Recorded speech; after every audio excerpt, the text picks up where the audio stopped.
Oh my goodness. Shangri-La. Last week, casually dropping big bombshell. This week, dropping two big bombshells and delivering absolute cinema.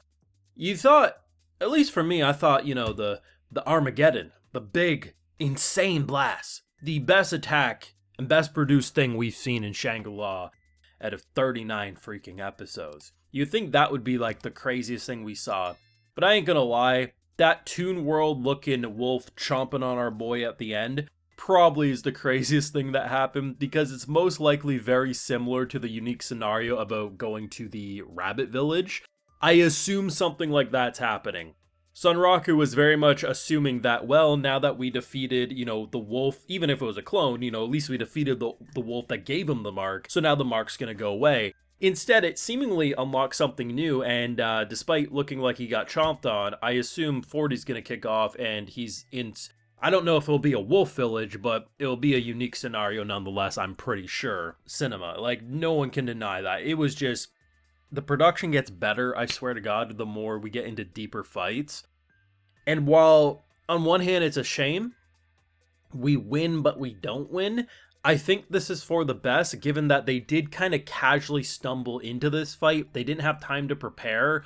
Would it really make sense to give one of the unique 7 bosses in this game a W with a group that randomly... No, like, this makes more sense that it being kind of like puppetry, and if you defeat the puppetry, then you get the quest to maybe go defeat the big boss. I think it works better this way, but either way, 10 out of 10 as per usual. Of course, if you want to see my full thoughts on these episodes and support my work, I do have a Patreon where we got those full live reactions exclusively, so support if you so wish. Armageddon, man. Oh my god. I think it was literally last episode I mentioned one of, was it last episode or it's been within this fight? I mentioned Iger Zero's animation and attacks are just like some of the coolest we've ever seen in this show.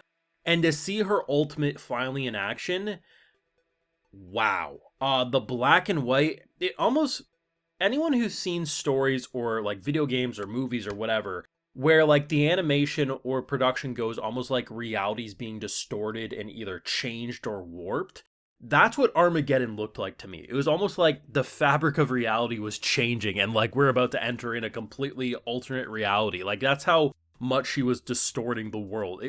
We're watching animation and it felt like we were getting the blast, the repercussions of a nuclear bomb going off. Like it was pushing that hard. It was so freaking cool.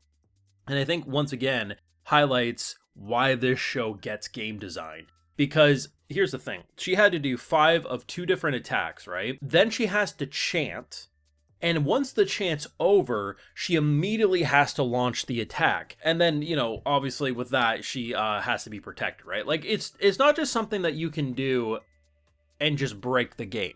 And then when you look at Sunraku, he also had, a pretty crazy ultimate attack in this episode. And it's basically the cooldown of once a week by using the moonlight to charge up a ultimate attack.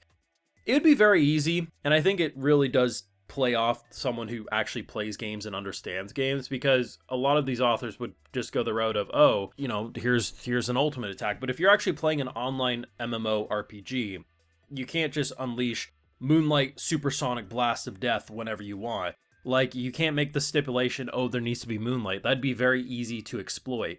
No, a once a week cooldown, or in the case of someone like Iger Zero, like she's literally if she was doing this by herself, she would be dead. So it does bring up the question, how did she know how to use this ultimate ability? I'm still thinking it's one of two things. Either A, she was PKing, but I think if it was that, it was like, hey, I know I have this skill.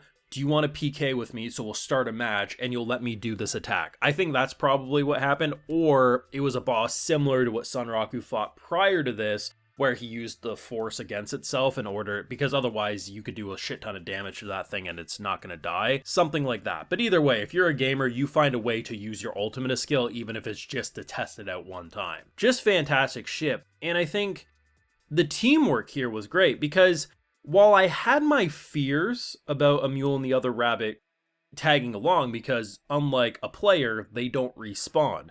And if we're going up against a unique boss, either we win or they're dead, right? Like, there's no in between. I doubt we can retreat. I mean, it was possible that the wolf might retreat, but that's not enough. I'm going to gamble. But Sanraku would have died. After doing his big attack and having Endure kicked in, he had 1 HP left, and the only reason he didn't get splattered was because of a mule initially chaining, and then obviously the ninja girl kind of doing her thing.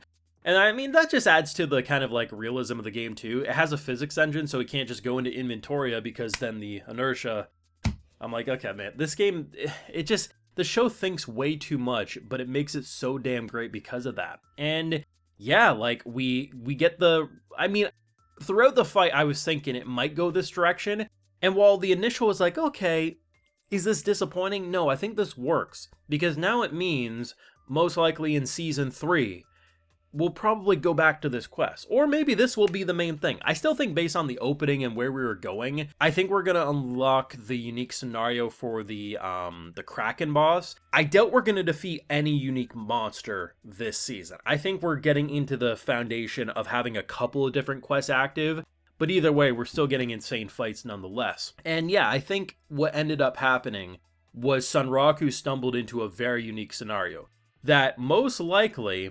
Each of these bosses, you could probably do something like this, I imagine. And I doubt Sanraku's going to discover all of them. That'd be insane. But the idea that he initially got the mark, defeated the clone that did it, unlocked the unique scenario, and because of that, he got a very unique scenario that, you know, either he's going to get some information, a skill, or he has a unique location that only he's going to be able to teleport to. I don't know. But either way, it looked like Toon World. Anyone who's seen Yu-Gi-Oh, you know how like when monsters go into Toon World, they come out like super like, they're menacing, but they're adorable. That's kind of what the face reminded me of, but maybe he just dies. Maybe that's just, you know, we're going to kick off the next episode and he's actually respawns. That'd be kind of hilarious, I ain't gonna lie. Either way, I like what they did with this episode. Armageddon lived up to its name. The stipulations to activate it were insane, but understandable. You wouldn't want to be able to just launch that whenever. And I also like that they gave our boy similar ones with, you know, basically a week-long cooldown to use something that's kind of built different. Just great teamwork, great production. It's kind of a shame, you know, like stuff like soul leveling, you know, I love it. But damn, I wish stuff like Shangri-La Frontier had equal amounts of hype because it's even more exciting if you ask me. But you let me know your thoughts. What did you think? Like walking in, where did you think the episode was going to go?